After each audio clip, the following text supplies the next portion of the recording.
नमस्ते। कहानी बादलों की जादुई सैर। एक सुंदर सुबह विहान और मेघा अपने बगीचे में खेल रहे थे। पुराने बरगद के पेड़ के नीचे उन्हें एक चमकता हुआ कागज मिला। यह कोई साधारण कागज नहीं, बल्कि एक जादुई नक्शा था। नक्शे पर बादलों की ओर जाने वाला एक रास्ता बना था।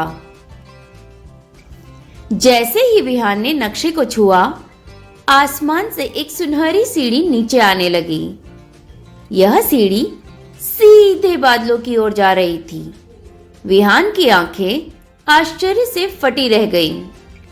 उसने उत्साह से सीढ़ी का पहला पायदान पकड़ा।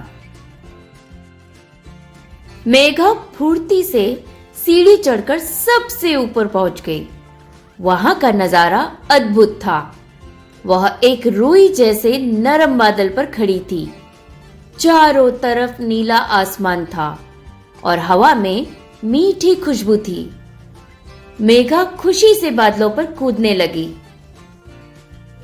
अचानक उनके सामने एक सुंदर नीली चिड़िया आई। उसका नाम नील था। नील ने चहकते हुए कहा, बादलों के देश में तुम्हारा स्वागत है। मैं तुम्हें यहाँ की सबसे अनोखी जगह दिखाऊंगा। विहान ने खुशी से नील को हेलो कहा। नील उन्हें एक बागीचे में ले गया, जहां फूल गा रहे थे। जब मेघा ने एक लाल फूल को छुआ तो उसमें से संगीत की मधुर धुन निकलने लगी। नील भी फूलों के साथ गुनगुनाने लगा। मेघा को यह संगीत बहुत प्यारा लगा। आगे बढ़ते हुए उन्हें इंद्रधनुष की एक नदी मिली। पानी की जगह वहां 7 रंगों की रोशनी बह रही थी।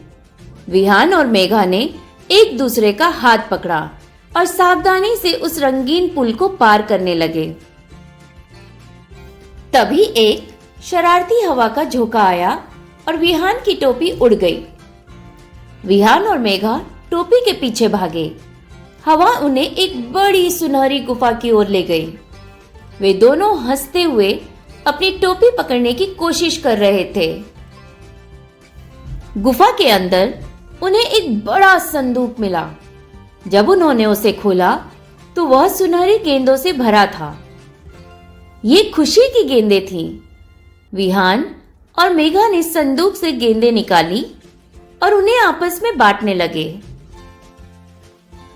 सूरज ढलने लगा था, इसलिए विहान और मेघा वापस नीचे आ गए। जैसे ही उन्होंने जमीन पर पैर रखा, जादुई सीढ़ी गायब हो गई। नक्शा अब एक सादा कागज बन चुका था, लेकिन उनके दिलों में बादलों की वो यादें हमेशा के लिए बस गई थीं। उम्मीद है आपको यह कहानी पसंद आई होगी। ऐसे ही और वीडियोस के लिए मेरे चैनल को लाइक, शेयर और सब्सक्राइब कीजिए। Thanks for watching. धन्यवाद।